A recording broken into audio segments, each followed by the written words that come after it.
The gunshots came faster than Bethy thought possible. Bethy didn't think, she just swerved. Her body slammed into the older woman, knocking her sideways as the world exploded into chaos.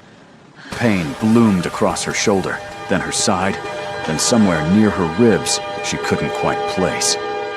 The concrete was cold against her cheek when she hit the ground, but all she could see was the deaf woman's terrified face inches from hers, mouthing words Bethy couldn't understand.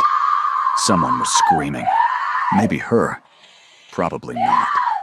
The shooting stopped as suddenly as it started, replaced by shouting in Korean and the screech of tires. Hands grabbed her. Strong hands, frantic. A man's voice, deep and cracking with something that sounded like fear, kept repeating words she didn't know. Her vision blurred at the edges, turning the Atlanta street into watercolor smears of neon and shadow. The woman, Bethy managed, tasting copper. Is she? The man above her had a face carved from desperation and fury. Dark eyes that should have been cold were burning with something else entirely as he pressed his hands against her shoulder, trying to stop the bleeding. His jaw was set so tight, she thought it might break. "She's safe," he said, his English accented but clear. "You saved my mom. Why would you do that?" Bethy wanted to laugh, but it came out as a cough. Seemed like the right thing? She'd only been walking home from her shift at the Eritrean restaurant on Buford Highway, cutting through the parking lot because it was faster. She'd seen the old woman getting out of the black Mercedes, had noticed the way she walked. Careful, aware, the way her mother used to move back in Asmara when things got dangerous. Then she'd seen the car rolling up. Too slow, windows down, and something in her gut had screamed wrong. Everything after that was instinct. The ambulance arrived in a blur of lights and noise. The man, he stayed with her the whole time, his hand gripping hers, like she might disappear if he let go. She caught glimpses of him arguing with the paramedics in rapid Korean, then switching to English when they insisted. His suit was expensive, she noticed through the haze of pain. Custom-tailored, splattered now with her blood.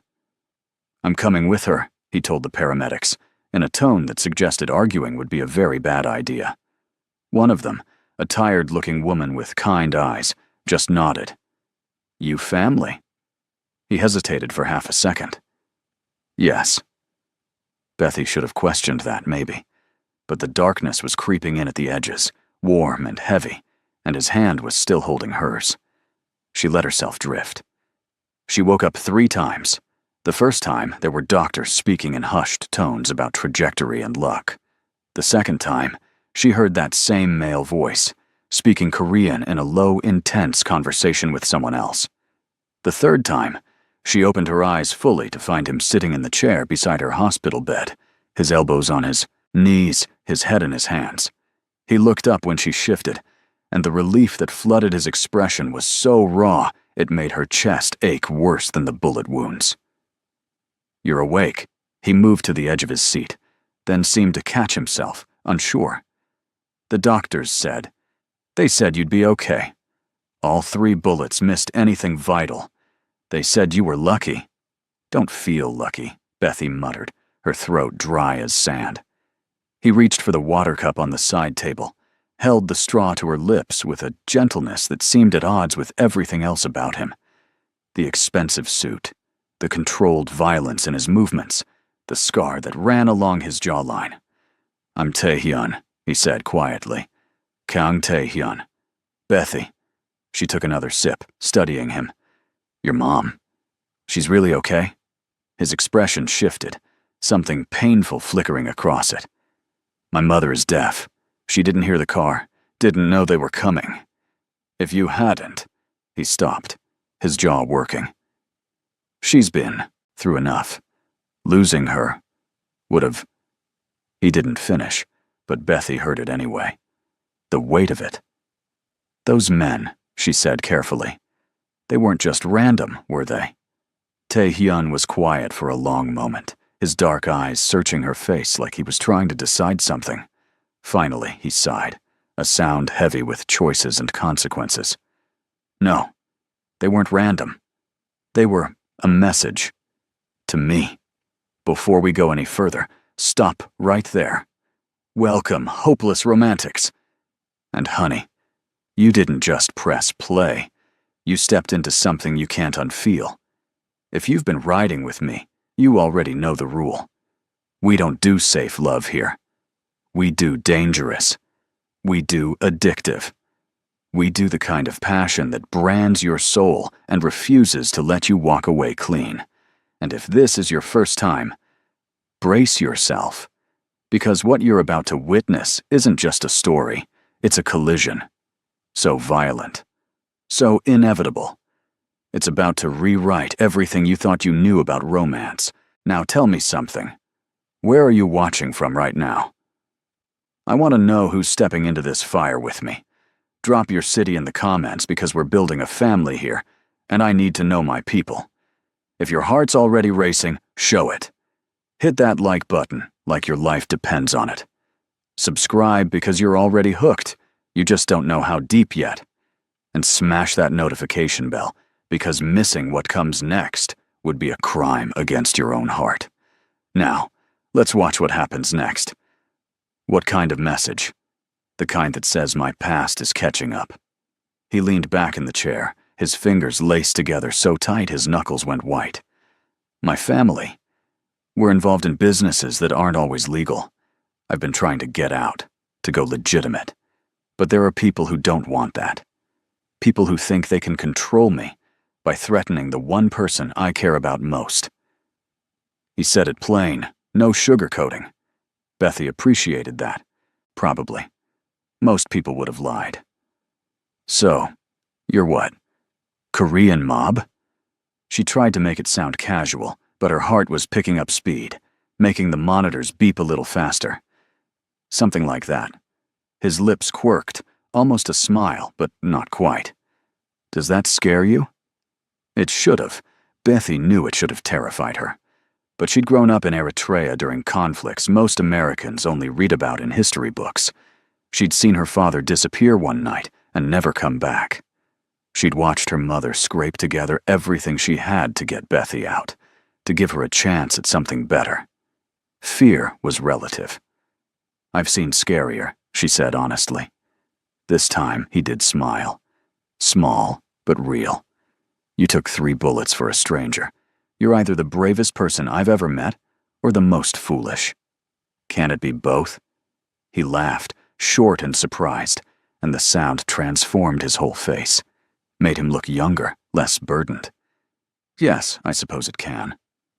A nurse came in then, checking Bethy's vitals and asking questions about her pain levels. Tae-hyun stood, gave her space, but he didn't leave. He stayed by the window, looking out at the Atlanta skyline with his hands in his pockets, and Bethy found herself watching him instead of answering the nurse's questions properly. When the nurse finally left, he turned back to her. I owe you a debt, he said simply.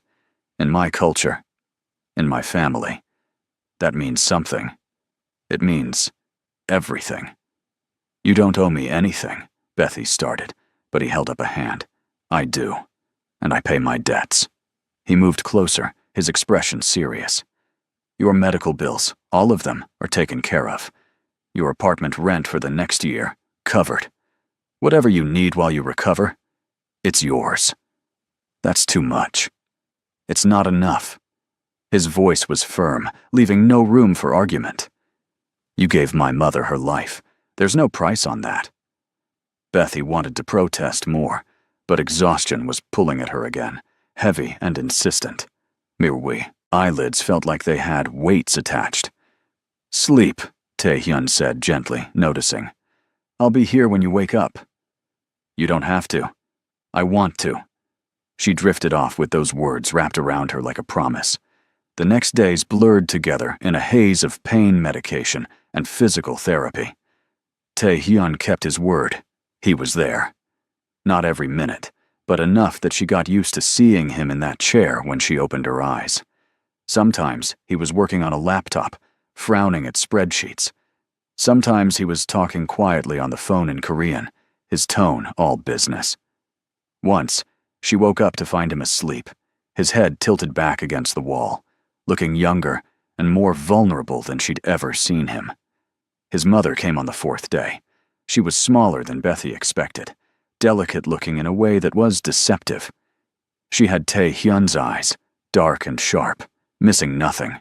She stood in the doorway for a long moment, just looking at Bethy, and then she crossed the room in quick steps and took Bethy's hand in both of hers. Tae-hyun moved to stand beside her, signing as he spoke.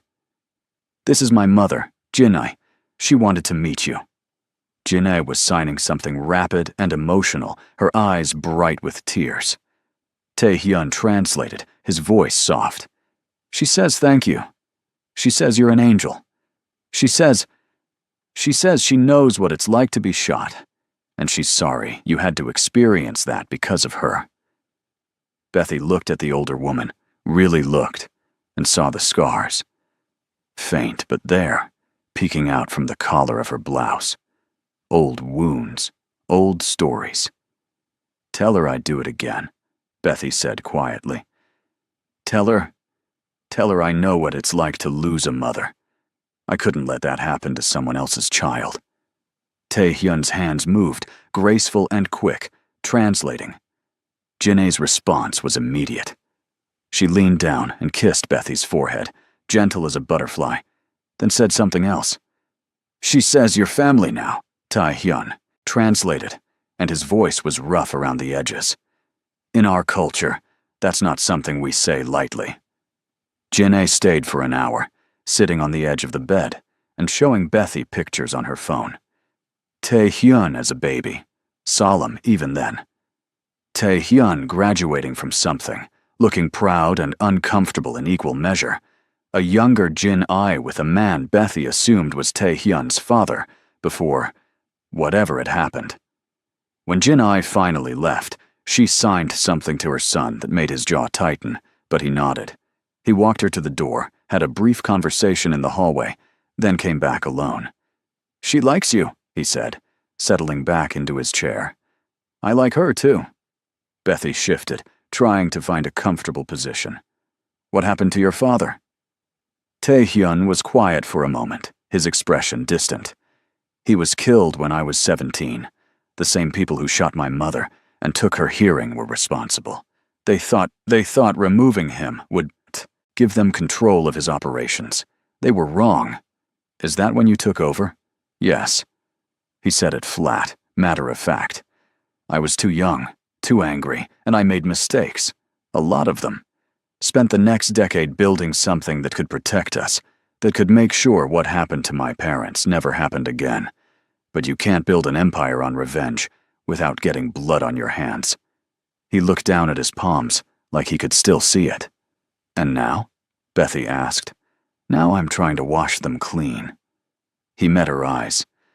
"It's harder than it sounds." The physical therapist arrived then, cutting their conversation short. But Bethy thought about his words through the whole session, about choices and consequences, and trying to be better than your worst moments. She was discharged after a week. Tae-hyun drove her home himself, in a different Mercedes than the one from that night. This one was silver. Sleek, probably cost more than Bethy had made in her entire life. He helped her into the passenger seat with a carefulness that made her feel fragile and precious at the same time. "I can walk," she protested, but her body disagreed, sending sharp pains through her side. "Humor me," he said, and there was no arguing with that tone. Her apartment was in a converted warehouse in the old 4th Ward, small, but hers. She'd been saving up, trying to afford something better, but the restaurant work didn't pay much. Tae-hyun pulled up to the curb and came around to help her out, his hand steady on her elbow. "You live here alone?" he asked, looking up at the building. "Yeah." "Why?" He frowned, something protective flashing across his face. "It's not safe." "It's fine," Bethy said, defensive. "I've been here 2 years. Never had a problem. You hadn't saved my mother 2 years ago." His tone was gentle but firm. "The people who sent those shooters, they know who you are now. They know what you did. That makes you a target." The word sent ice down her spine. She hadn't thought about that, hadn't considered the consequences beyond the immediate. What are you saying? I'm saying I want you to move. Somewhere safer, somewhere I can... He stopped himself, shook his head. Somewhere with better security. I can't afford... I told you, I'm covering it. Tae-hyun. She turned to face him fully, despite the way it pulled at her stitches. This is too much. The hospital bills, the rent. Now you want me to move? I can't let you do all this. He reached out, slow enough that she could have pulled away if she wanted, and took her hand. His palm was warm, calloused in unexpected places. Bethy, listen to me. Those men shot you because of me, because of my family. You're in danger because you were kind, because you saw someone who needed help, and you didn't hesitate. The least I can do, the least, is make sure you're safe. Please. The please did it. The way he said it, raw and honest. Like he needed this as much as she might need, the protection. Okay, she said quietly, but I'm paying you back. Someday, somehow. He smiled, soft and a little sad. If that makes you feel better. Okay. He helped her upstairs, moving slow when she needed it, patient when she had to stop and breathe through the pain. Her apartment was exactly as she'd left it. The breakfast dishes still in the sink from that morning a week ago. Her work uniform draped over the chair. Her whole life frozen in the moment before everything changed. Tae-hyun took it all in without judgment, just nodded. Pack what you need for the next few days. I'll send people to move the rest tomorrow. Where am I going? My building. I have a spare unit, fully furnished, top floor. Security at the entrance, cameras in all the common areas, safe. You mean your building? Bethy raised an eyebrow. Like, where you live. 2 floors down from me, yes. He had the grace to look slightly uncomfortable. Is that okay? It probably wasn't. Probably crossed about 17 different lines of appropriate behavior between people who barely knew each other. But Bethy thought about those gunshots, about the cold look in the shooter's eyes through the car window, and she nodded. Yeah, it's okay. She packed a bag with shaking hands, trying to focus on practical things. Clothes, toiletries, her mother's necklace that she never wore, but always kept close. Tae-hyun waited by the door, giving her privacy, but ready if she needed help. The new apartment was not what she expected. It was beautiful, sure. Floor-to-ceiling windows overlooking the city, kitchen with appliances that probably cost more than her car, furniture that looked like it belonged in a magazine. But it was also warm, lived in somehow, despite Tae-hyun saying it was spare. There were books on the shelves, art on the walls, plants by the window that someone had been watering. My mother decorated it, Tae-hyun explained, catching her expression. She likes having projects. This was going to be for... well, it doesn't matter. It's yours now, for as long as you need it. He showed her around, pointing out the security features, the reinforced door, the panic button by the bed, the camera feeds she could access from her phone. It should have felt like a prison, maybe. Instead, it felt like someone actually cared whether she lived or died. I'm right upstairs, he said as he headed for the door. Text me if you need anything. Anything at all. Tae-hyun, Bethy called out, and he paused, turning back. Thank you. For all of this. His smile was small but genuine. Get some rest, Bethy. Doctor's orders. After he left, she stood in the middle of the living room for a long time, trying to process the last week of her life. 1 minute, she'd been a waitress with big dreams and a small paycheck. Now she was living in luxury, connected to the Korean Mafia, and apparently in danger from people who saw her as leverage. Her phone buzzed. A text from an unknown number. This is Tae-hyun. Saved my contact. Call if you need me, day or night. She saved the number, then typed back, Thank you. I will. His response came quickly. Sleep well. She tried, but every time she closed her eyes, She saw those gun flashes, felt the impact, heard the screaming. She gave up around midnight, moving to the couch and turning on the TV just for the noise. Another text came through at 12:47 a.m. Can't sleep either? Bethy smiled despite everything. Too quiet. Want company? I make terrible tea but decent ramyun. She shouldn't have said yes. Should have maintained boundaries, kept distance, remembered that this man was dangerous in ways she barely understood. But the apartment felt too big and too empty, and the idea of sitting alone with her thoughts for another 6 hours made her want to scream. Doors unlocked, she typed.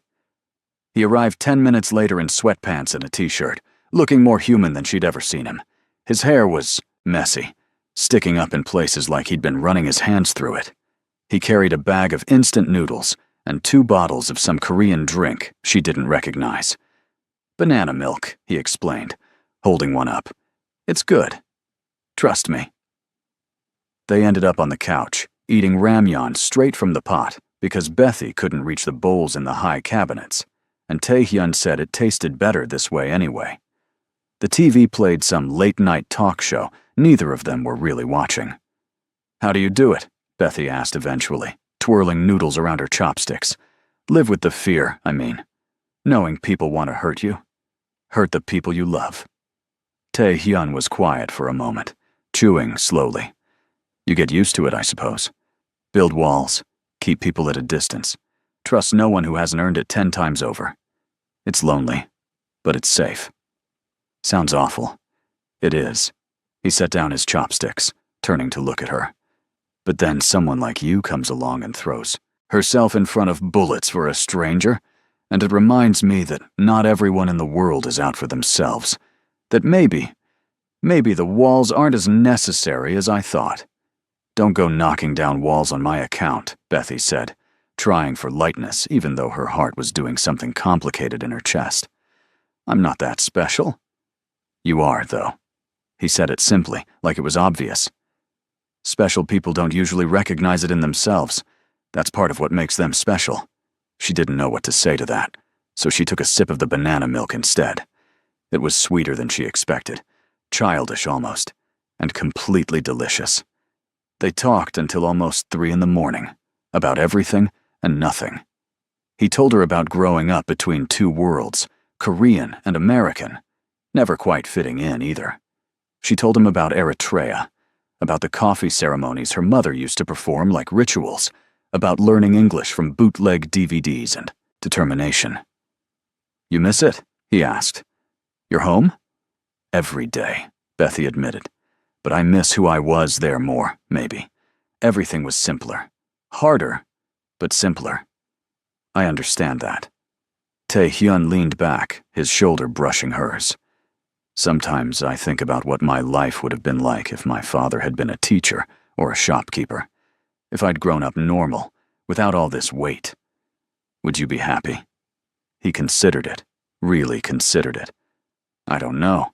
Probably bored. Maybe that's the problem. I've lived with adrenaline so long, I don't know how to live without it. You could learn, Bethy said softly. If you wanted to. Maybe. He turned to look at her, and there was something in his eyes that made her breath catch.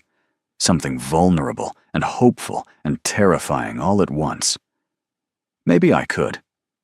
When he finally left, promising to check on her in the morning, Bethy managed to sleep.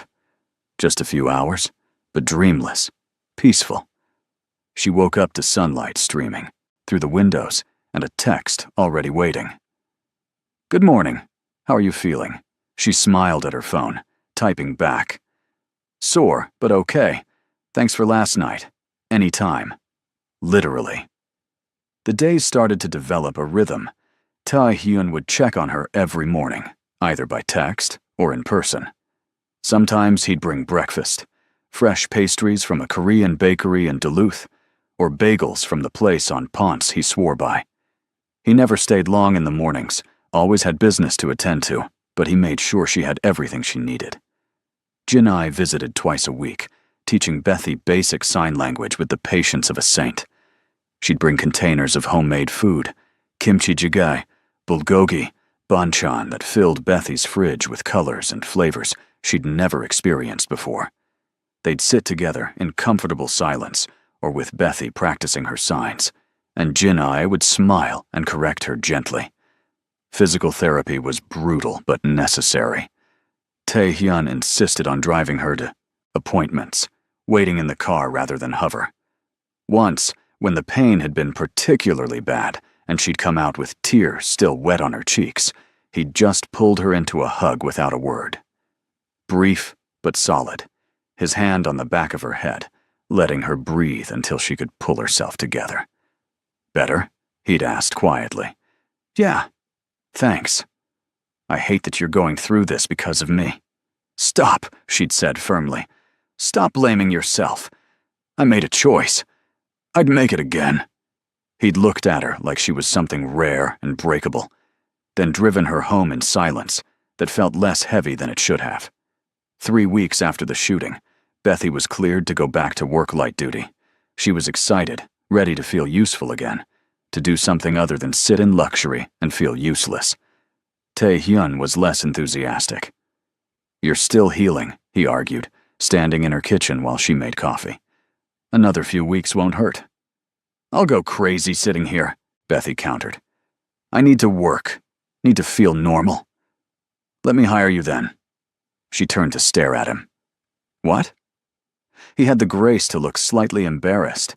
"I own several legitimate businesses, restaurants, import companies, a few other things. I could use someone with your work ethic, your perspective." Tae-hyun. "Better pay than the restaurant," he continued, like she hadn't spoken. "Better hours, actual benefits. And I'd know you were safe. Is this about keeping me safe or keeping me close?" The question came out before she could stop it, sharper than she meant. He met her eyes steadily. "Does it matter?" "Yeah, it does." He sighed, running a hand through his hair. "Both then. I want you safe because the thought of something happening to you makes me physically ill. And I want you close because I like having you close.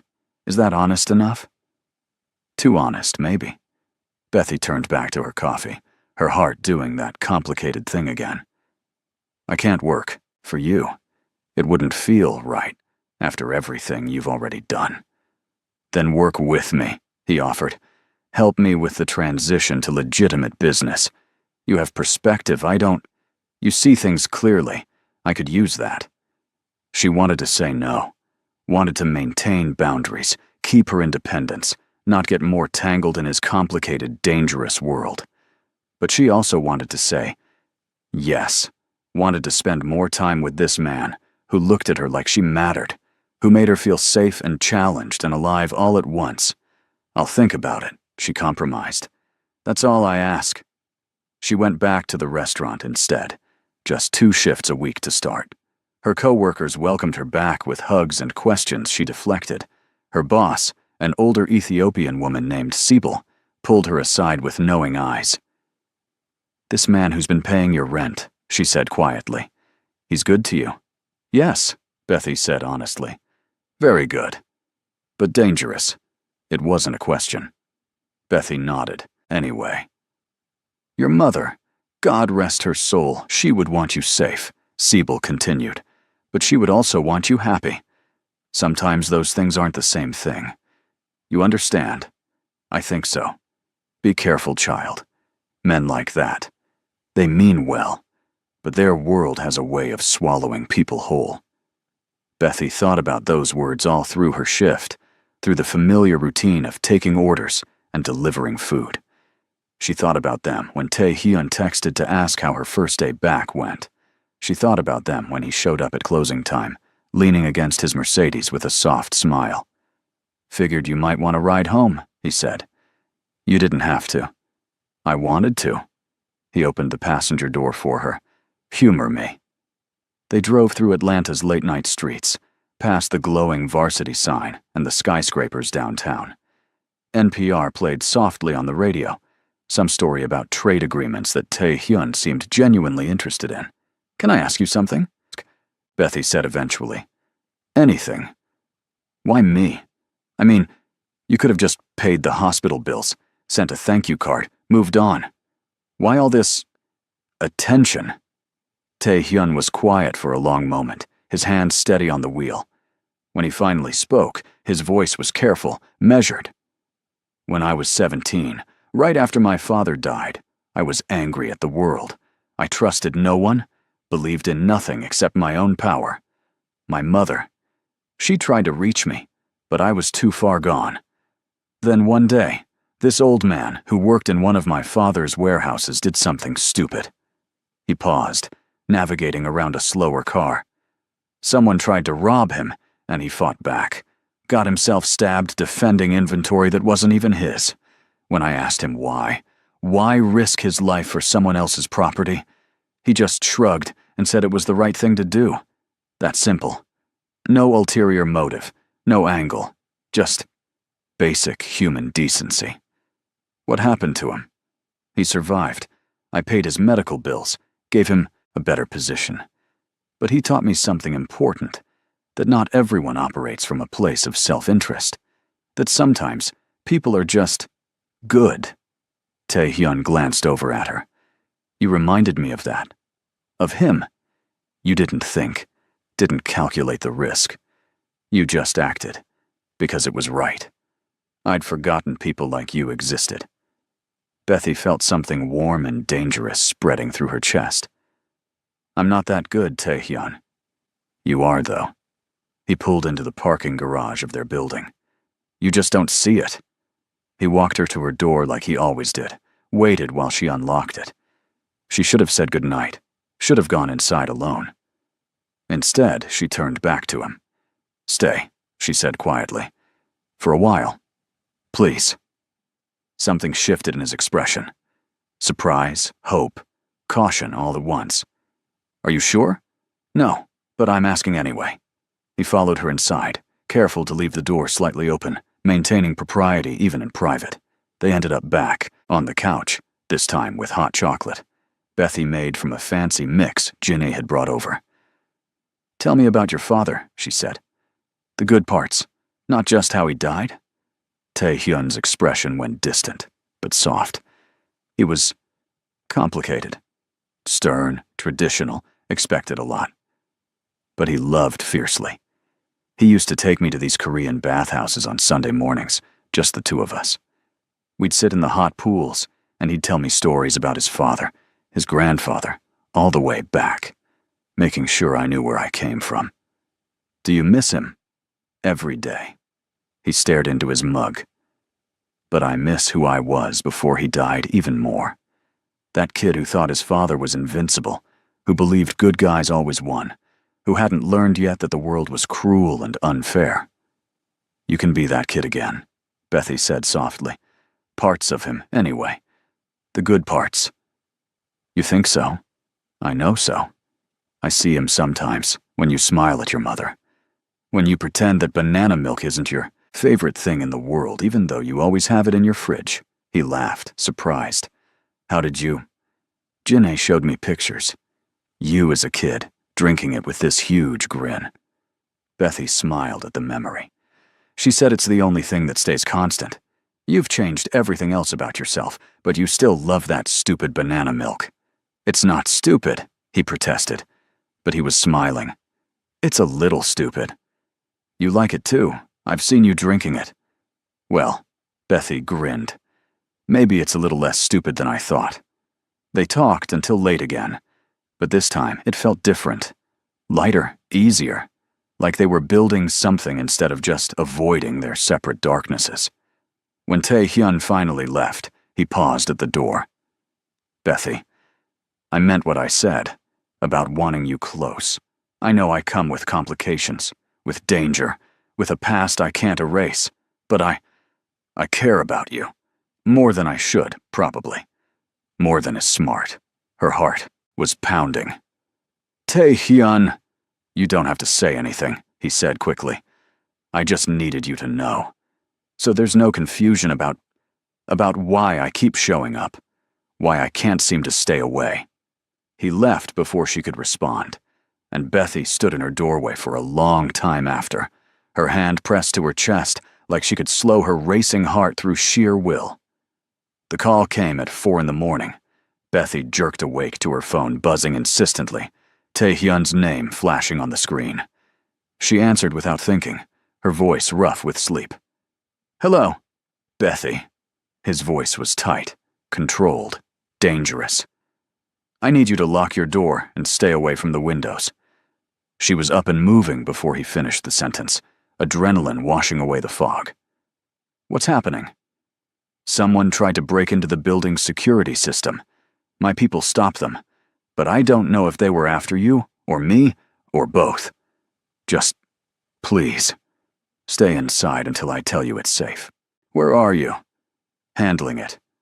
I'll call you when I know more." He hung up before she could argue, leaving her standing in her dark living room with her heart trying to escape her chest. She locked the door, checked the windows, then sat on the couch with all the lights off and her phone gripped tight in her hand. 20 minutes later, there was a knock at her door. Soft, 3 times. "It's me," Tae-hyun's voice came through. "It's safe." She unlocked the door, pulled it open. He stood there, looking tired and angry, his shirt untucked, his hair disheveled. There was a cut on his cheek she didn't think he'd noticed yet. "You're bleeding," she said, reaching up without thinking to touch the spot. He caught her wrist gently, lowered her hand. "It's nothing. Are you okay?" "I'm fine. You're the one who—" She trailed off, noticing the other man behind him. Tall, broad-shouldered, with a face that suggested he'd seen things he couldn't unsee. "Who's that?" "This is Jae-won, my head of security," Tae-hyun said. "He's going to be posted outside your door for the next few nights, just as a precaution." "Tae-hyun, that's not necessary." "It is." His tone left no room for argument. "Please, Bethy, for my peace of mind." She looked between them, saw the tension in Tae-hyun's shoulders, the protective fury in his eyes, and nodded. "Okay, but you need to let me clean that cut." He wanted to refuse. She could see it in the way his jaw tightened, but he also seemed to understand she needed to do something, needed to feel useful instead of protected. "Okay." Jae-won took up position in the hallway, while Bethy led Tae-hyun into her bathroom. She made him sit on the edge of the tub, pulled out the first aid kit he'd insisted she keep stocked, and gently cleaned the cut with antiseptic. "This is going to sting," she warned. "I've had worse." He didn't flinch when she dabbed the wound, just watched her face with an intensity that made her hands want to shake. She forced herself to focus on the task, on being careful and thorough. "How bad was it?" she asked quietly. "The break-in attempt. Bad enough that I'm concerned." He sighed as she applied a small bandage. They were professionals, knew exactly where to target.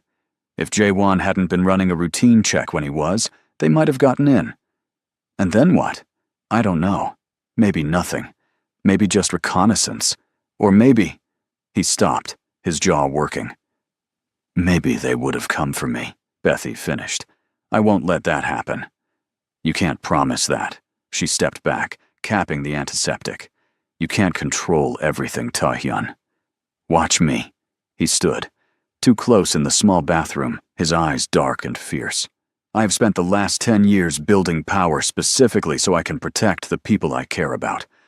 I will not let them hurt you." The intensity of it should have scared her, maybe. Instead, it made her feel seen, valued, precious. Like she mattered more than strategy or business or empire. "Okay," she whispered. "Okay." He reached up, slow and careful, and cupped her cheek with his palm. His thumb brushed her cheekbone, gentle despite the violence she knew those hands were capable of. "I'm sorry you got pulled into this. I pulled myself in, remember?" She managed a small smile. "Nobody forced me to play hero." "No, but I—" He stopped himself, dropped his hand, stepped back. "I should go. Let you get some sleep." "Tae-hyun." She caught his wrist this time, held on. "Thank you for keeping me safe." His expression softened, some of the tension bleeding out. "Always." After he left, Bethy tried to sleep but couldn't. She kept thinking about that cut on his face, about the careful violence in his voice, about how far he'd go to protect her, about how much that scared her and thrilled her in equal measure. She must have dozed off eventually because she woke to sunlight and the smell of coffee. For a confused moment, she thought she'd dreamed the whole night. Then she saw Jaewon outside her door through the peephole, alert and professional, and knew it had been real. Her phone had 3 messages waiting. "How are you feeling?" "TH. Jin-A wants to know if you're free for lunch today. Says she'll bring japchae." "TH. I'm teaching her to text, by the way. This is her being worried about you without actually saying she's worried." "TH. Despite everything, Bethy smiled. She texted back, "I'm okay. Lunch sounds great. Tell her I'd love to see her." She's pleased. I can tell because she just made that face she makes when I do something right. You know the one. Bethy did know the one. She'd seen it a few times herself, usually when she managed to sign something correctly, or ate Jin-A's food with appropriate enthusiasm. Jin-A arrived at noon with enough food for a small army, Tae-hyun trailing behind with bags. He looked better than he had at 4 a.m. Showered, changed, the bandage on his cheek a neat square of white against his skin. "She went a little overboard," he said apologetically as they unpacked containers. "I tried to tell her you probably already had lunch plans, but..." He signed something to his mother, who swatted his arm, and signed something back that looked like a scolding. Tae-hyun grinned, ducked his head, signed again. Jin-A rolled her eyes but smiled, turning to Bethy and signing slowly. "Good to see you safe," Bethy translated in her head, still learning but getting better. "Worried about you." "I'm okay," Bethy signed back carefully. "Thank you for coming." Jin-A beamed, clearly pleased with Bethy's progress, and started arranging food on the coffee table. They ate together, the 3 of them, and it felt bizarrely normal. Like family dinners Bethy remembered from before, from when her mother was alive and the world was smaller. Tae-hyun translated when needed, filling in gaps, but mostly they communicated through food and smiles and the occasional sign. Jin-A told a story about Tae-hyun, as a child, getting into his father's office and reorganizing all the files into what he thought was a better system, effectively shutting down operations for a week while they put everything back. "I was trying to help," Tae-hyun protested, but he was laughing. How was I supposed to know alphabetical wasn't the right system? Jin-A signed something else, and Tae-hyun's expression went soft. He translated quietly. "She says I've always tried to fix things, even when they're not mine to fix." "That's not a bad quality," Bethy said. "It is when you break things worse trying," he replied, but his mother was shaking her head, signing emphatically. "She says sometimes things need to be broken before they can be properly fixed," Tae-hyun translated, and there was weight to those words. Layers of meaning Bethy suspected went deeper than reorganized files. After lunch, Jin-A insisted on teaching Bethy a new recipe. "Teokbokki," she signed, making the motions for spicy and rice cake and delicious. They moved to the kitchen, and Tae-hyun settled on a bar stool to watch, pulling out his laptop to work, but mostly just observing them with quiet contentment. Jin-A was patient, showing Bethy each step multiple times, correcting gently when she added too much gochujang or didn't soak the rice cakes long enough. The older woman's hands moved with practiced efficiency, decades of muscle memory, and Bethy found herself mesmerized by the simple domesticity of it all. "She taught me to cook," Tae-hyun said quietly, not looking up from his laptop. "After my father died, she'd spend hours in the kitchen, making his favorite foods. I think it was her way of keeping him close. I'd sit and watch, same as now, and eventually she started teaching me, not because she needed help, but because she needed company." Jin-A glanced at her son, her expression tender, and signed something quick. Tae-hyun smiled. "She says I was terrible at first. Burned everything. Couldn't crack an egg, without getting shell everywhere. But I kept trying." "And now?" Bethy asked. "Now, I'm marginally better." His eyes crinkled with humor. "She still won't let me touch her good pots, though." Jinai laughed, silent but full, her shoulders shaking, and swatted his arm again. The love between them was palpable, grounding, and Bethy felt honored to witness it. They ate the tteokbokki together, Bethy declaring it the best thing she'd ever made, even though Jinai had done most of the work. The older woman looked pleased anyway, patting Bethy's hand and signing her approval. When Jinai finally left, she hugged Bethy tight and signed something that Tae-hyun translated as, "You're good for him. Don't let the darkness win." Bethy wasn't sure how to respond to that, so she just hugged back and hoped Jinai understood what she couldn't say. Tae-hyun lingered after his mother left, helping Bethy clean up the kitchen, even though she insisted she could do it herself. "Can I ask you something?" Bethy said, rinsing a pot. "And you promised to answer honestly?" "Always." "Last night, the people who tried to break in, do you know who sent them?" His hand stilled on the dish he was drying. "I have suspicions." "Your ex?" He looked at her sharply. "How did you—" "Jin-ae," Bethy admitted. "She showed me a picture once, when we were looking through old photos. You and this woman. Hana, I think?" The way Jin-ae's face changed when she saw it. "I got the feeling there was history." Tae-hyun sighed, setting down the dish carefully. "Hana and I were engaged once, 3 years ago. It was supposed to be strategic, uniting 2 families. But I thought I loved her, or maybe I just wanted to believe I could love someone the way my father loved my mother." "What happened?"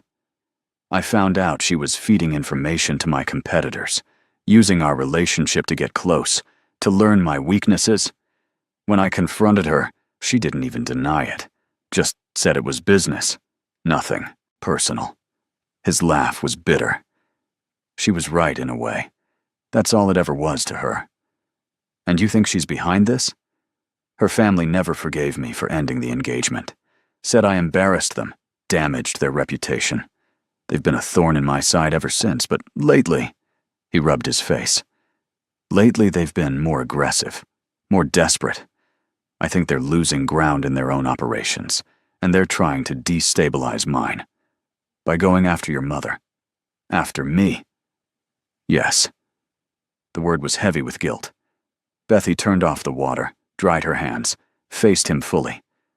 "Tae-hyun, I need you to understand something. I'm not fragile.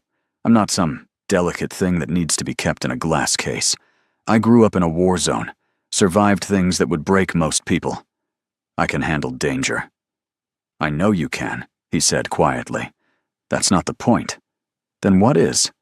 "The point is, you shouldn't have to. You deserve peace, safety, a normal life.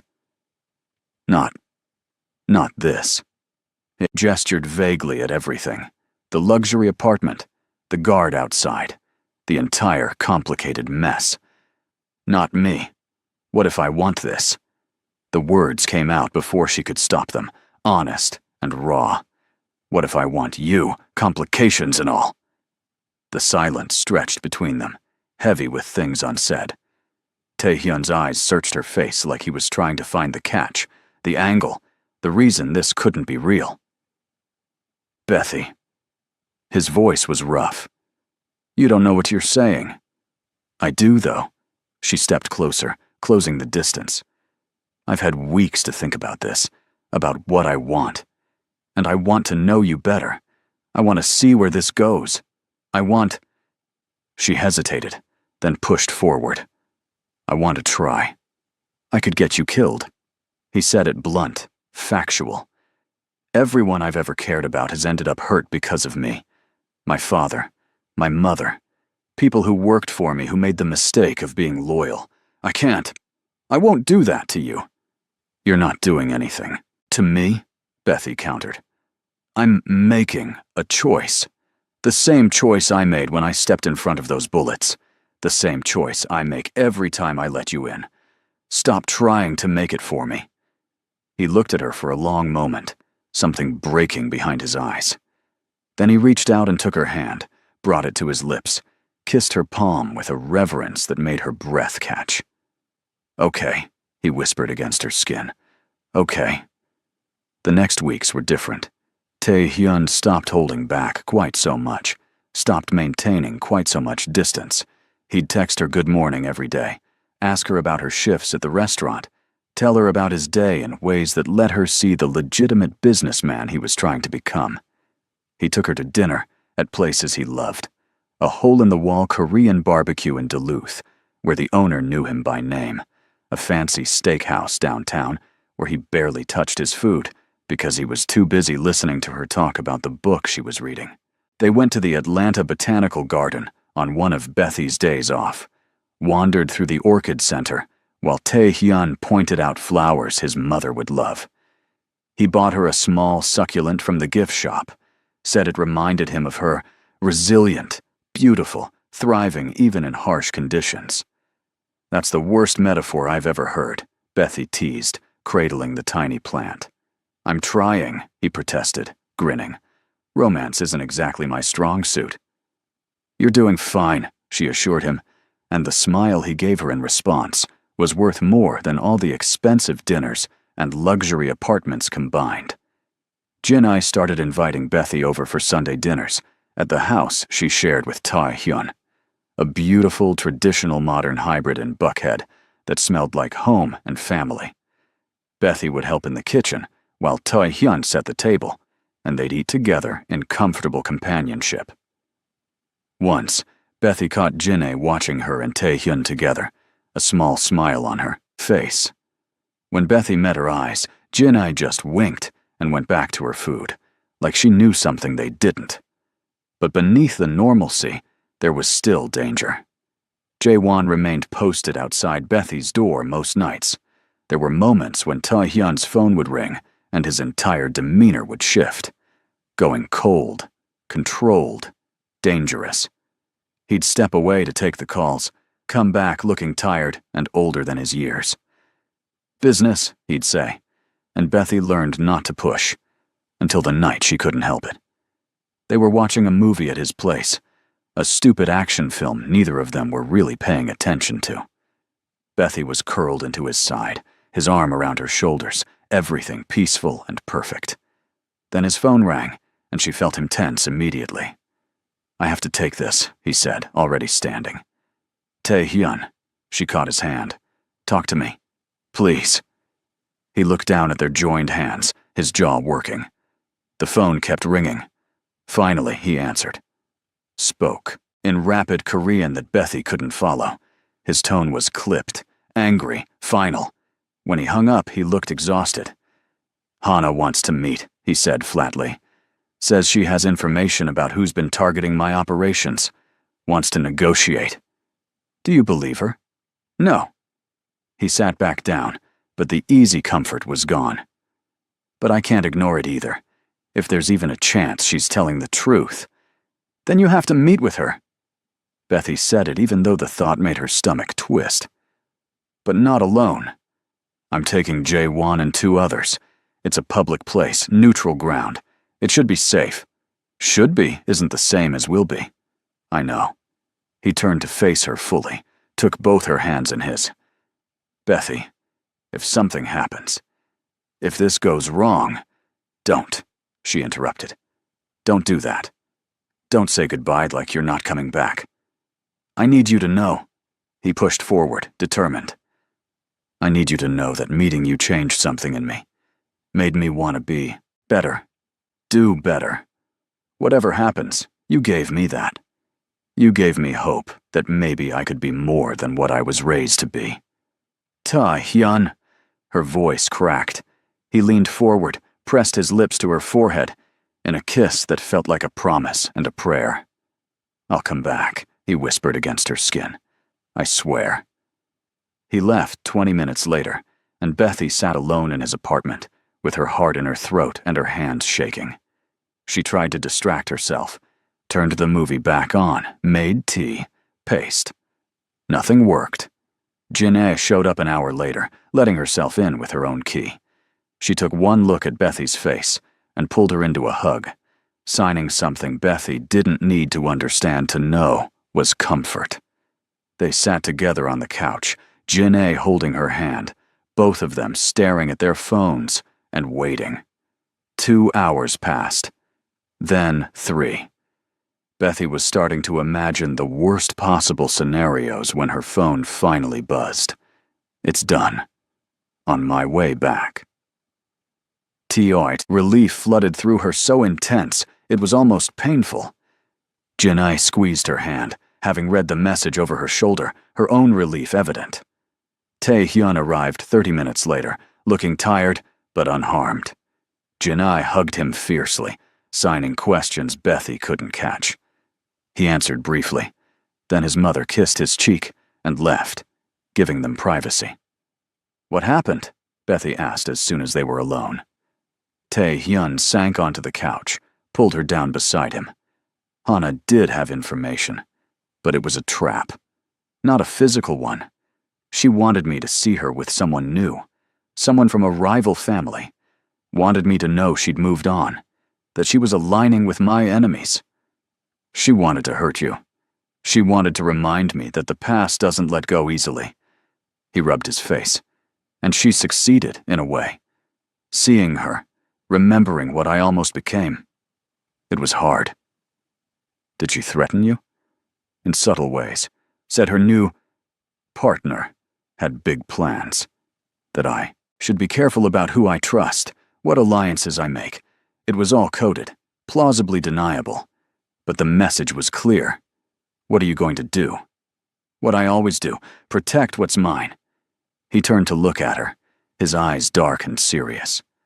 But Bethy, this is going to get worse before it gets better. Hana's family is powerful, connected. If they're working with the Chungs now. The Chungs? Chinese organized crime. They've been trying to push into our territory for years. If they've allied with Hana's family, if they're pooling resources. He stopped, shook his head. I need to ask you something, and I need you to really think about your answer. Okay. Do you want out?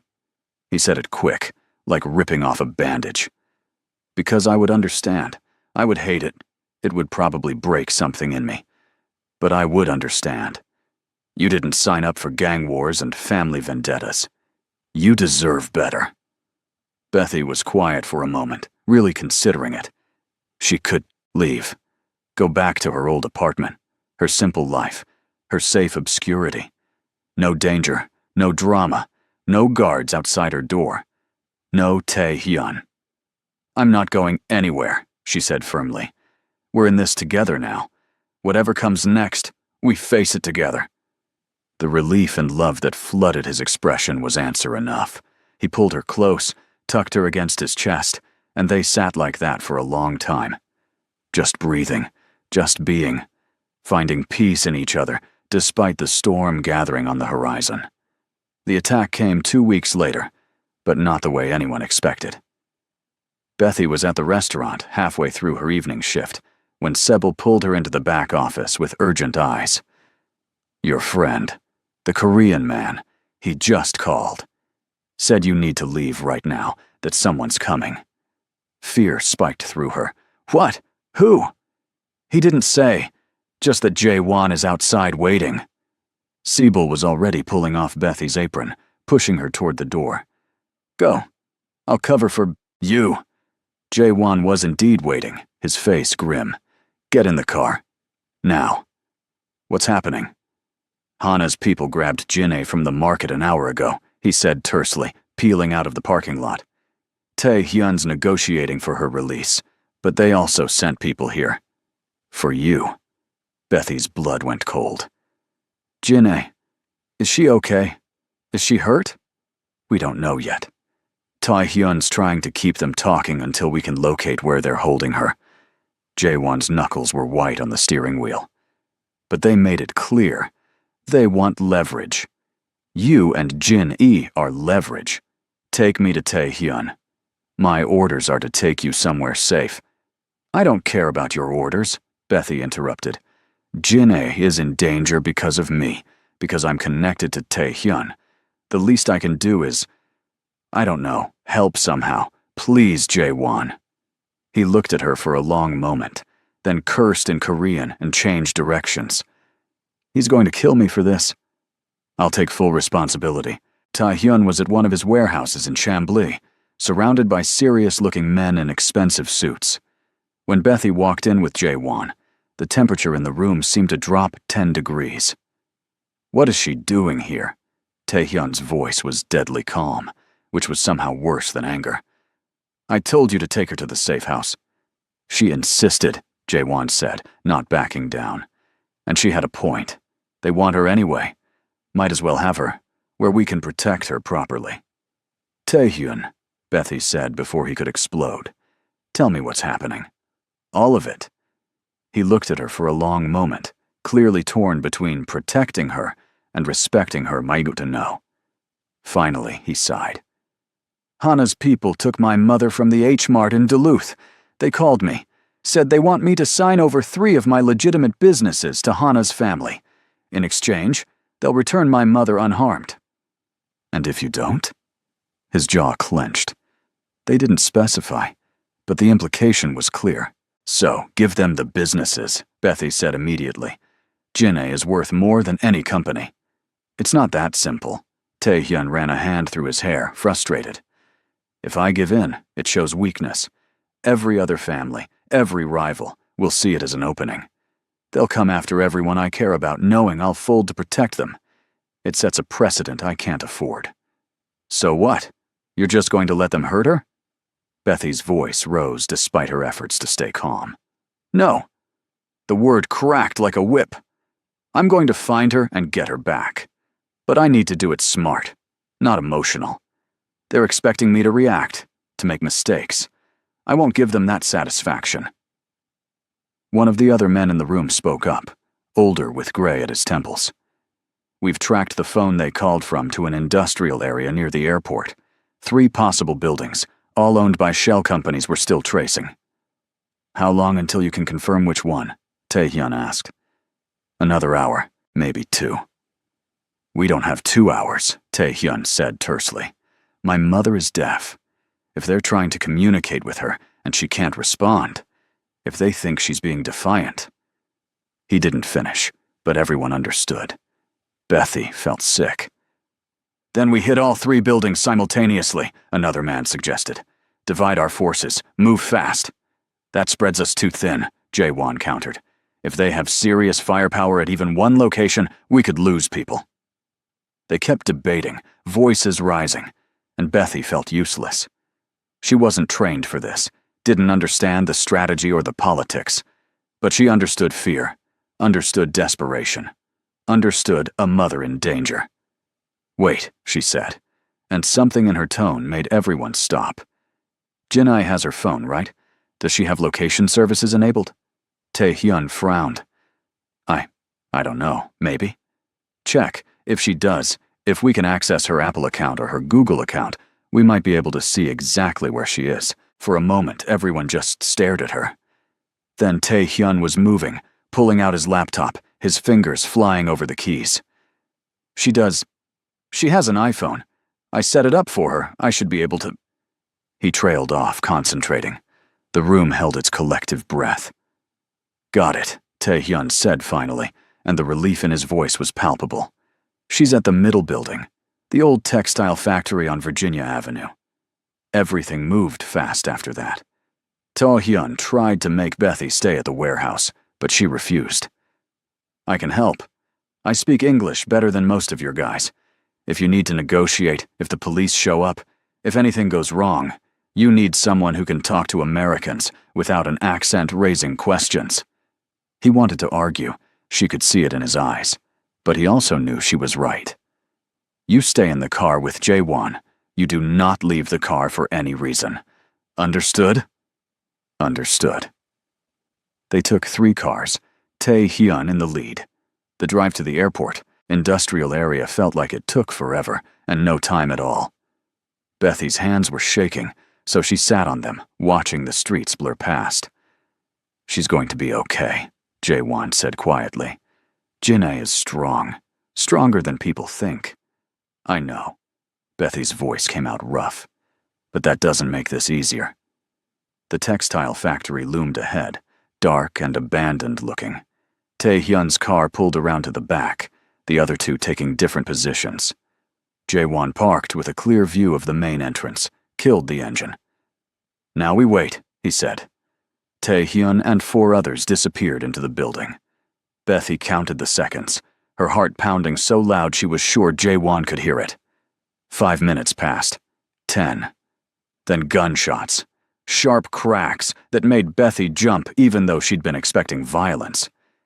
"Stay here," Jae-won ordered, already moving. "You said—" "I know what I said. Lock the doors. Don't open them for anyone but me or Tae-hyun." He was out of the car before. She could protest. Gun drawn, moving toward the building. Bethy locked the doors with shaking hands, ducked down in her seat, tried to breathe. More gunshots, then shouting in Korean. She couldn't see anything from this angle, couldn't tell if Tae-hyun was okay, if Jin-ae was safe. Then someone was running toward the car. A man Bethy didn't recognize, his face bloody, his eyes wild. He tried the door handle, realized it was locked, started pounding on the window. "Let me in," he yelled in accented English. "They're going to kill me, please." Bethy hesitated. He could be one of Hana's people, could be a trick, but he could also be someone who'd been in the wrong place at the wrong time, could be scared and desperate and human. She reached for the lock. The back window exploded inward, glass spraying everywhere. Bethy screamed, ducking, and then Jae-won was there, dragging the man away from the car, subduing him with efficient violence. "I told you not to open the door," Jae-won shouted through the broken window. "I didn't," Bethy yelled back, her ears ringing. More people were emerging from the building now. Tae-hyun supporting Jin-ae, both of them alive, but Jin-ae was limping. Bethy was out of the car before she could think, running toward them, despite Jae-won's protests. Jin-ae's face lit up when she saw Bethy, relief and joy mixing with fear. She signed something quick, and Tae-hyun translated even as he helped his mother toward the cars. "She says thank you, says you saved her life with the phone location. Is she hurt?" Bethy reached for Ginny's other side, helping support her. "Twisted ankle, some bruising. They didn't have time to do worse."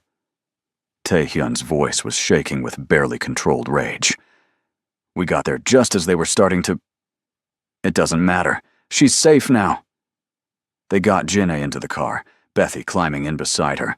The older woman was signing frantically, her hands moving almost too fast for Bethy to follow. But the meaning was clear. Scared, grateful, relieved. Bethy took her hands, stilled them gently. "Safe now," she signed carefully. "Going home."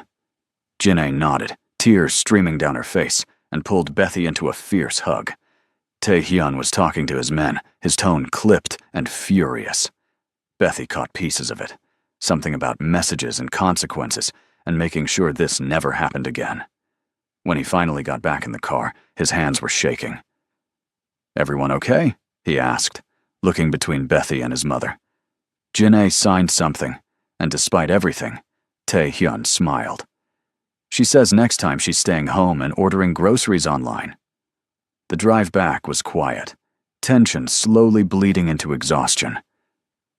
They took Jin-ae to the house in Buckhead, Tae-hyun insisting on carrying her inside despite her protests.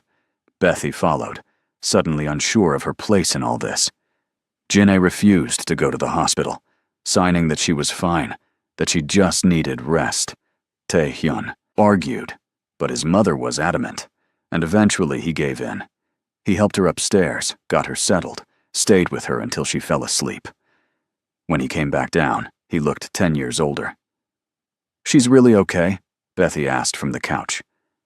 "Physically, yes. Everything else." He sank down beside her, dropped his head into his hands. "This is my fault. All of it. I should have seen this coming.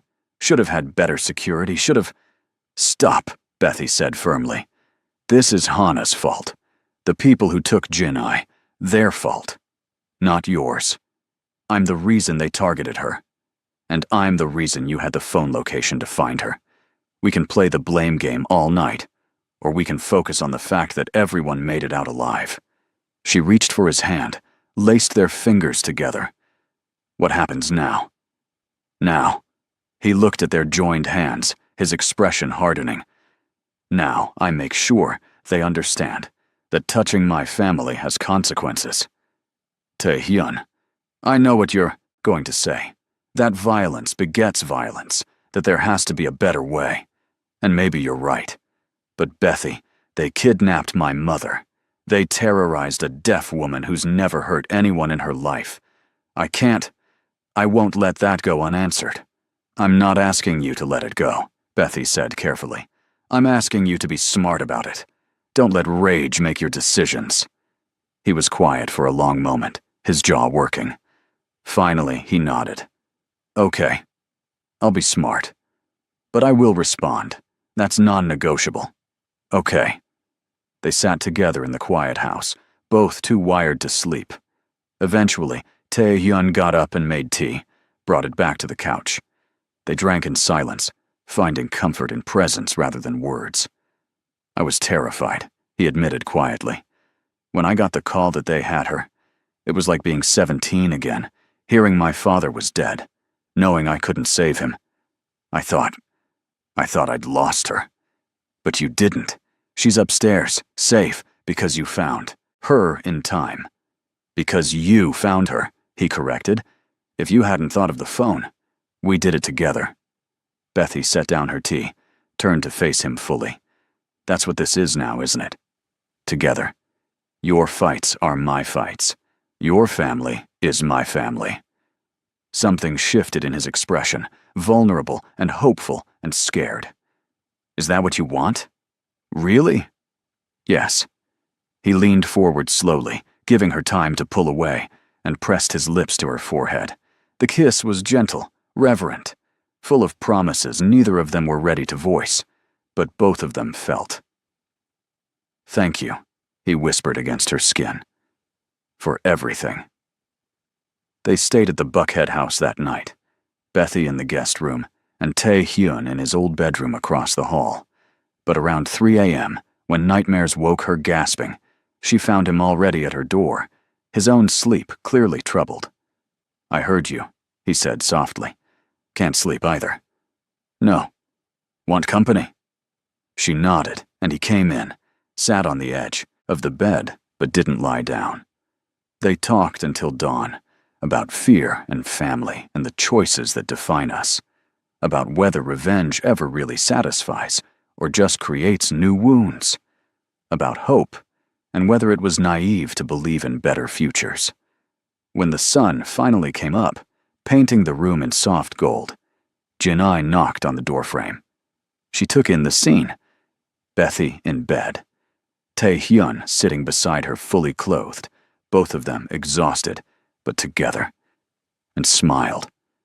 She signed something that made Tae-hyun blush and look away. She says it's about time, he translated reluctantly, and that we should come have breakfast before she eats it all herself. Jinai's resilience was remarkable. Despite everything she'd been through the day before, she was in the kitchen making kimchi pancakes and humming tunelessly. She hugged both of them when they came downstairs, held on a little longer than usual, then set them to work, helping. They ate together at the kitchen table, and it felt like healing, like taking something broken and slowly, carefully, putting it back together. Jinai kept signing stories, making them laugh with tales of young Tae-hyun's misadventures, and for a few hours, they could almost forget the danger still lurking. But it came back soon enough. Tae-hyun got a call around noon, stepped away to take it. When he came back, his expression was grim. Hana wants to meet, he said, face to face. Says she's willing to negotiate a truce. Do you believe her? Bethy asked. No, but I have to hear what she has to say. He looked at his mother, then back to Bethy. Will you both stay here? With Jae-won and the others? Please.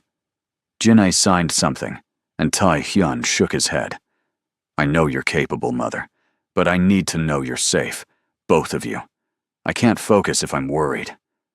Bethy wanted to argue, wanted to go with him, but she also understood. We'll stay. Be careful. He kissed Jinai's forehead, then turned to Bethy, hesitated, like he was deciding something. Then he stepped closer, cupped her face in both hands, and kissed her forehead too. I'll come back, I promise." After he left, Jin-ae pulled Bethy into the living room, sat her down with serious eyes. She signed slowly, making sure Bethy understood each word. "He loves you. You know this?" Bethy's heart skipped. We haven't said." Jin-ae waved that away. "Words don't matter. Eyes show truth. His eyes, when he looks at you. Same as his father looked at me. Love and fear together. I care about him too," Bethy signed back carefully. "Very much." "Good." Jin-ae patted her hand. "He needs someone strong. Someone who sees him, not just the power. You see him." "I try. You succeed." Jin-ae smiled. "My son, he thinks he must be hard always.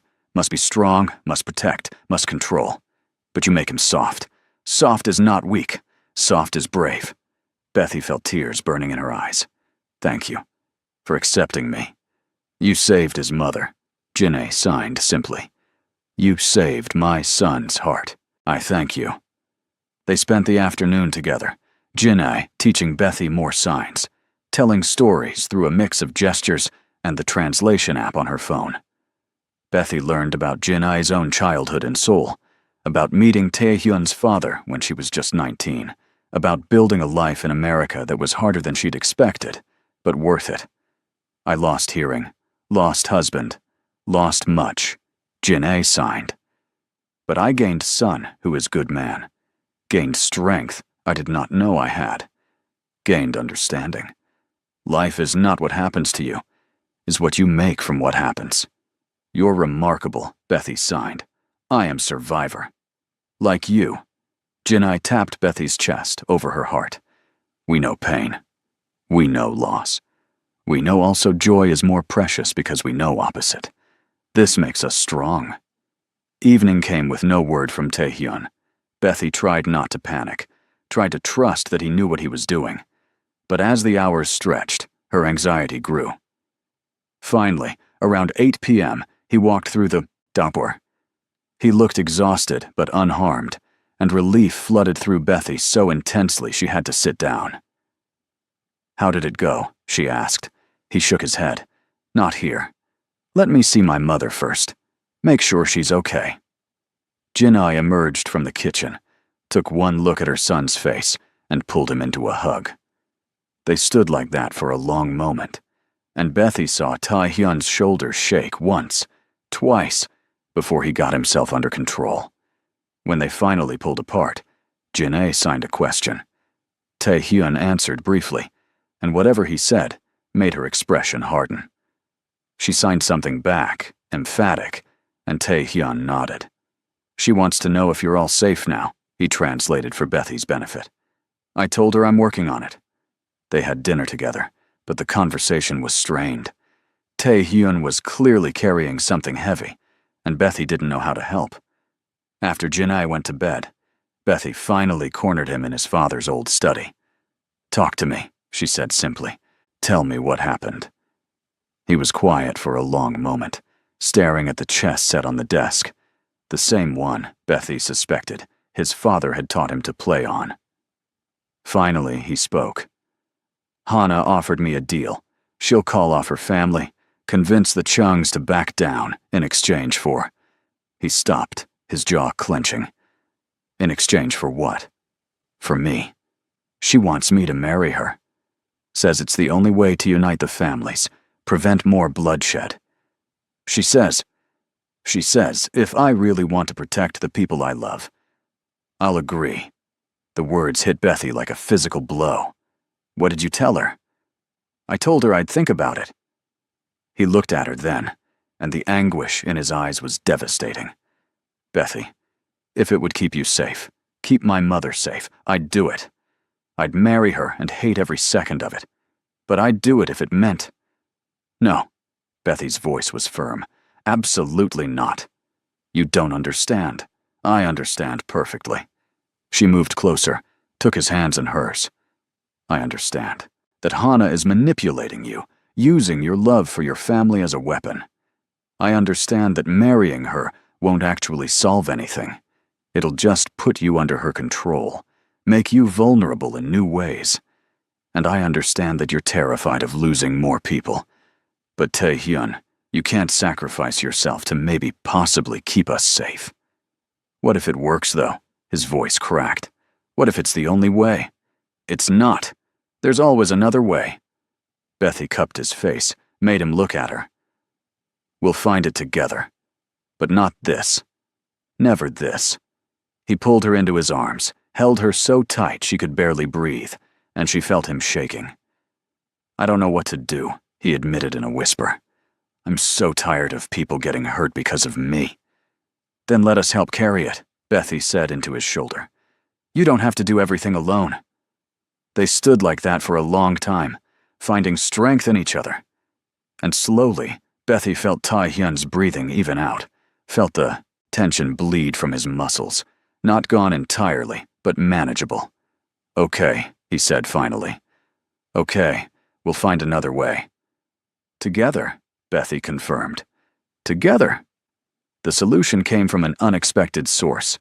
2 days after Tae-hyun's meeting with Hana, a man showed up at the Buckhead house.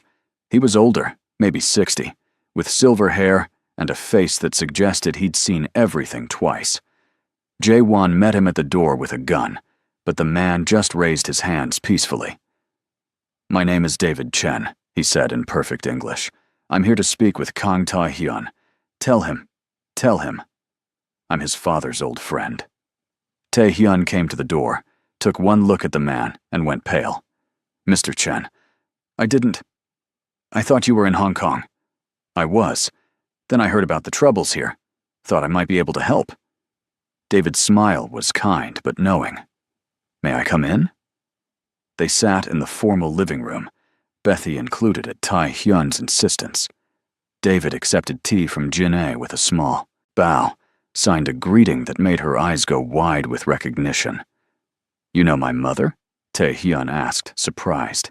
I knew your father first, but yes, I was at their wedding, held you when you were a baby. David's expression was fond. Your father and I, we had an understanding.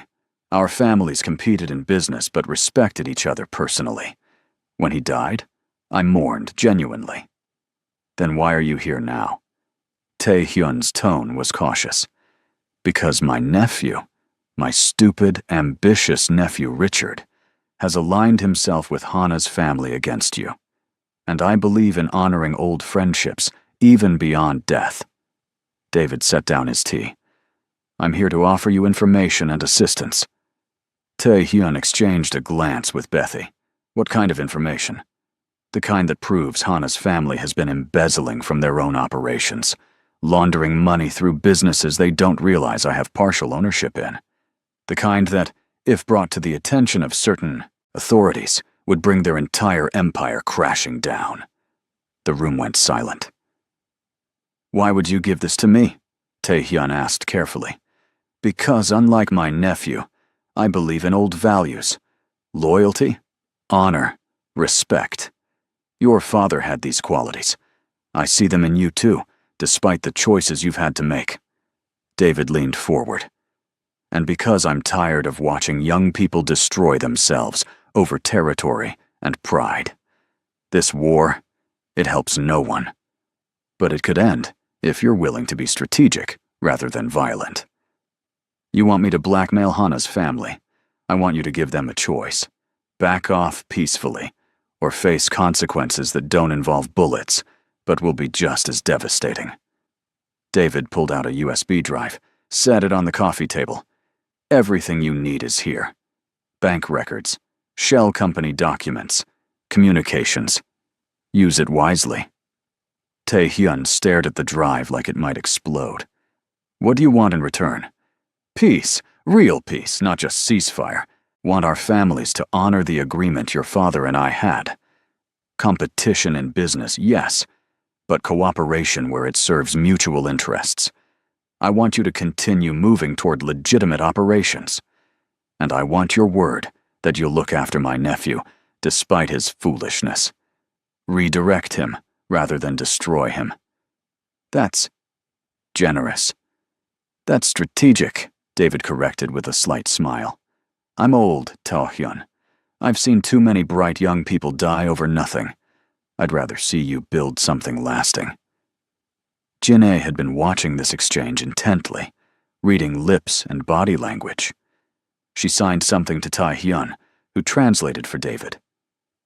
"My mother asks if this is really about honor, or if you have other motives." David laughed, delighted. "Your mother is as sharp as ever." Honest answer? Both. I do have other motives. Keeping my nephew alive, maintaining some influence, ensuring that if you succeed in going legitimate, you remember who helped you get there. But the honor part is real too. Your father saved my life once. I never forgot that debt. Tae-hyun looked at the USB drive again, then at Bethy. She could see the calculation in his eyes, weighing risks and benefits. Finally, he picked up the drive. "I'll look at what you have. If it's legitimate, if it can really end this without more bloodshed, then we have a deal." "I wouldn't expect anything less." David stood, shook Tae-hyun's hand. "Your father would be proud of the man you've become, not for the power you've built, but for knowing when to use it and when to choose a different path." After David left, Tae-hyun sat staring at the USB drive in his hand. Jin-ae came over, kissed the top of his head, signed something that made him smile sadly. Then she left them alone, understanding they needed to talk. "What do you think?" Tae-hyun asked Bethy. "I think it's an opportunity, but I also think you need to verify everything before you trust it completely." Agreed. He plugged the drive into his laptop, started scrolling through files. His eyes widened as he took in the contents. This is extensive. Years of documentation. If even half of this is real. "Then you have leverage without violence," Bethy finished. They spent the next 3 hours going through everything, Tae-hyun calling in experts to verify documents, trace accounts, confirm authenticity. By midnight, they had their answer. "It's real," Tae-hyun said, sounding almost awed. "All of it. Hana's family has been stealing from themselves for years, filtering money out in ways they thought were untraceable. With this, I could bring down their entire operation without firing a single shot." "So what are you going to do?" He closed the laptop, turned to face her fully. "I'm going to give them a choice, like David said. They leave us alone, they back off from their alliance with the Chungs, and I don't send this information to the FBI. Or they refuse, and I destroy them legally instead of violently. You think they'll take the deal? They'd be stupid not to." His smile was sharp. "And Hana's family, whatever else they are, aren't stupid about self-preservation." The meeting was set for 3 days later, neutral ground again, but this time with different stakes. Tae-hyun insisted on going alone, despite Bethy's protests.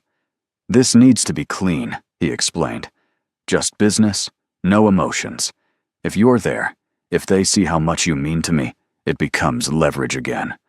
I can't risk that." She hated it, but she understood. "Then promise me you'll be careful. Promise me you'll come back." He pulled her close, kissed her forehead, then her cheeks, then the tip of her nose. "I promise. This ends today, one way or another. And then..." He hesitated. "Then we can figure out what comes next, for us." "I'd like that," Bethy whispered. He left with Jae-won, and Bethy waited with Jin-ae. The older woman was teaching her to make jjajangmyeon, the Korean Chinese noodles Tae-hyun loved. It was a complicated process, lots of steps, and Bethy was grateful for the distraction. "He will be okay," Ginny signed when she caught Bethy checking her phone for the 5th time in as many minutes. "My son is smart, and he has reason to come home now." "Me?" Bethy signed, uncertain. Jin-ae smiled. "You? And future. And hope he didn't have before." 3 hours later, Tae-hyun walked through the door with a smile that transformed his whole face. "It's done. They took the deal. It's over." Relief crashed through Bethy so intensely her knees went weak. Jin-ae was already moving, pulling her son into a fierce hug, signing questions too fast for Bethy to follow. Tae-hyun answered patiently, his arms around his mother, and Bethy saw the weight lift from his shoulders with each word. When Jin-ae finally released him, she signed something else, winked at Bethy, and disappeared into the kitchen with pointed obviousness. "What did she say?" Bethy asked. "She said she's going to bed early and we should take our time saying goodnight." Tae-hyun grinned, subtle as ever. They moved to the couch, and Tae-hyun pulled Bethy against his side, his arm around her shoulders. They agreed to everything. Backed off from the Chungs, promised to stay out of my territory, even offered some business opportunities to smooth things over. In exchange, I keep the evidence secure, but unused. And Hana? Humiliated but safe. Her family isn't happy with her. Apparently this whole thing was her idea, trying to prove herself. It backfired spectacularly. He sounded almost sympathetic. I actually feel a little bad for her. "Don't," Bethy said firmly. "She kidnapped Jin-ae. She tried to force you into marriage. She doesn't deserve your sympathy." "You're right." He pressed a kiss to her temple. "You're always right." They sat in comfortable silence for a while, just breathing together, processing the fact that the danger was actually over, that they could relax, could think about futures, instead of just surviving the present. "Bethy," Tae-hyun said eventually, his voice soft, "I need to tell you something." "Okay." "When you stepped in front of those bullets, when you saved my mother, without even knowing who she was, or what it would cost you, something in me changed. I'd spent so long building walls, keeping everyone at arm's length, convinced that caring about people only made me weak. And then you came along and proved me wrong." He shifted so he could see her face, his expression open and vulnerable in a way she'd never seen before. "You made me want to be better, not just for my mother, or for the Empire, or for legacy, but for myself. You made me believe I could be more than my worst choices, that maybe I deserved a second chance." His hand came up to cup her cheek. "I love you, Bethy. I'm in love with you. And I know it's fast. I know we've only known each other a few months. But I also know that what I feel for you is real, and deep and permanent." Bethy's heart was pounding so hard she could barely hear over it. "Tae-hyun, you don't have to say it back," he said quickly. "I just needed you to know. Needed you to understand that when I was sitting across from Hana's family today, the only thing I could think about was getting back to you. You're my future, if you'll have me. You're my hope." "I love you too," Bethy said, and watched his eyes go wide with joy and disbelief. "I think I have since that first night in the hospital, when you looked at me like I was something precious, instead of just some stranger who got in the way. You make me feel seen, valued, like I matter beyond just surviving. And yes, it's fast. And yes, we probably should wait longer before saying things like this, but I don't care. I love you." He kissed her then, soft and sweet and full of promises. Just lips, nothing more. But it felt like coming home and starting an adventure all at once. When they pulled back, both of them were smiling like fools. "So what, now?" Bethy asked. "Now?" Tae-hyun grinned. "Now I take you on a proper date. Multiple proper dates. I court you the way you deserve to be courted, with flowers and romance, and absolutely no gun violence." Sounds perfect. He kept his word. Over the next months, Tae-hyun took Bethy everywhere. The Fox Theater for shows, the aquarium for dates, surrounded by beluga whales, the Carter Center to walk the gardens. He brought her flowers every week, different kinds each time, learning what she liked. Roses one week, then sunflowers, then these beautiful Ethiopian flowers he'd had specially imported that made her cry with homesickness and joy. He took her to Korean restaurants and let her practice ordering in the bits of language Jin-ae had taught her. He took her to Eritrean restaurants and learned to eat injera properly, scooping up spiced lentils with the spongy bread, while Bethy coached him on technique. They went to game nights at Dave & Buster's, where Tae-hyun proved to be absurdly competitive at skee-ball. They went ice skating at Atlantic Station, where Bethy discovered he skated like he'd been born on ice, while she clung to the wall for dear life. He'd held her hand the whole time, patient and encouraging, and when she finally made it around once without falling, he'd cheered like she'd won the Olympics. For her birthday, he took her shopping in Buckhead, told her to pick out anything she wanted. She'd been conservative at first, uncomfortable with extravagance, but he'd encouraged her until she finally let herself enjoy it. Dresses and shoes, and a beautiful leather jacket she'd been eyeing for months. He'd watched her try everything on with such open adoration that the salespeople had cooed. He bought her books in Tigrinya so she could read in her first language, tracked down a market that sold the specific spices her mother used to use. He learned to make tibs with Jinne's help, surprising Bethy one night with a traditional Eritrean dish. And, through it all, Jinne was there, encouraging and supportive. She taught Bethy more sign language, shared recipes and stories, treated her like the daughter she'd never had. The three of them had dinner together most Sundays, a new tradition that felt sacred. 6 months after the shooting, Tae-hyun took Bethy back to that parking lot in Buford Highway. It had been cleaned up, looked normal now. No trace of the violence that had happened there. "Why are we here?" Bethy asked, confused. "Because this is where everything changed," Tae-hyun said simply. "This is where I met the woman who would save my life in ways she doesn't even understand.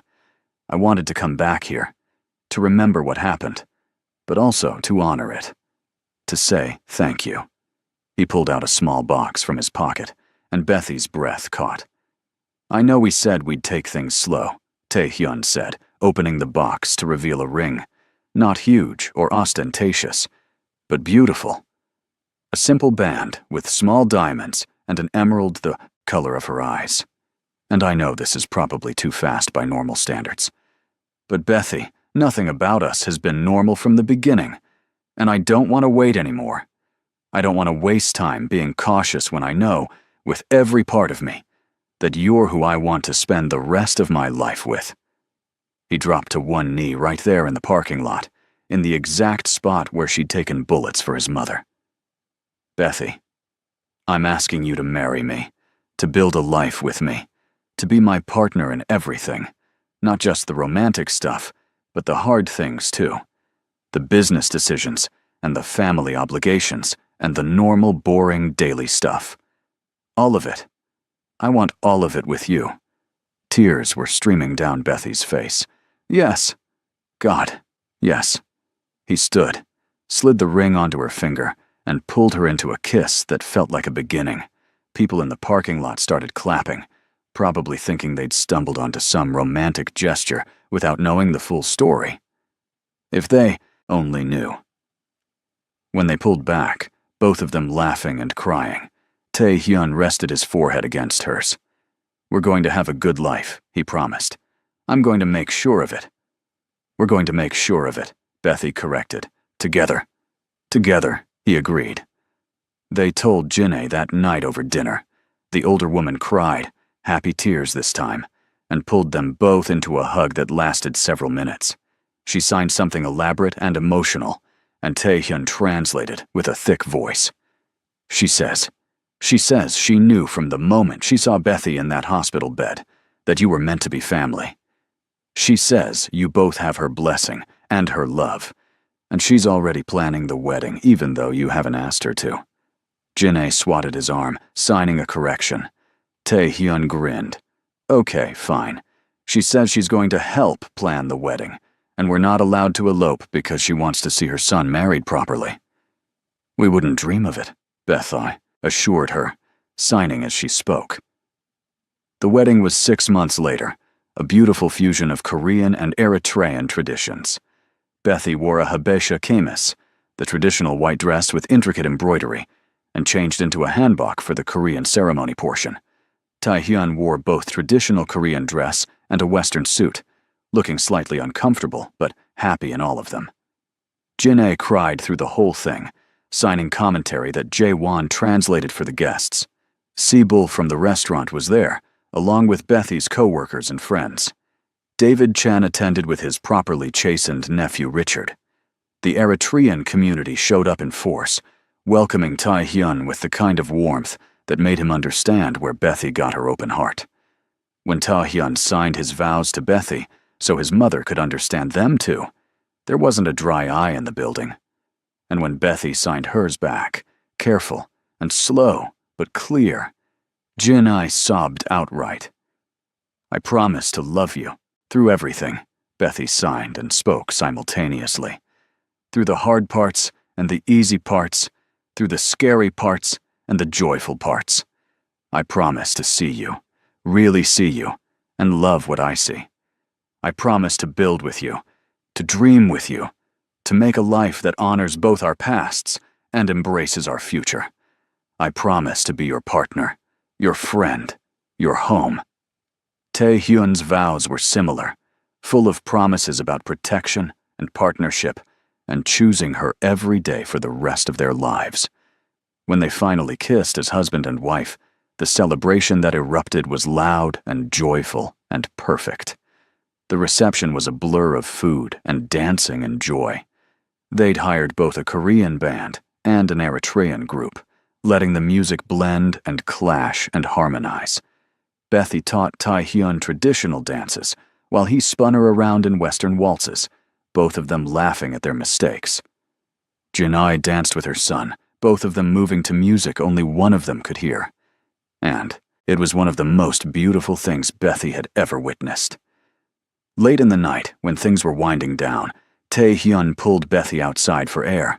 They stood on the balcony of the venue, looking out at the Atlanta skyline, his arms around her waist from behind. "Happy?" he asked quietly. "More than I knew was possible," Bethy answered honestly. "You?" Terrified and ecstatic in equal measure. He kissed the side of her neck. "I keep thinking about how different my life would be if you hadn't been walking home that night. If you'd taken a different route, if you'd been 30 seconds faster or slower, if you'd made any different choice, we would have never met." "But I was there," Bethy said. "I did make those choices, and I'd make them again every time." "I know." His arms tightened around her. "That's what terrifies me and thrills me. You're that brave, that certain. I'm still catching up." "You saved my life too, you know," Bethy said softly. "Not from bullets, but from a future that was just survival. You gave me family again, purpose, love. You made me believe I deserved good things." They stood like that for a long time, just holding each other under the stars, thinking about bullets and parking lots and the strange paths that bring people together. 3 years later, Bethy stood in the newly renovated community center Tae-hyun had funded in Buford Highway. It served immigrants, offered English classes and job training, and a safe space for people trying to build new lives in America.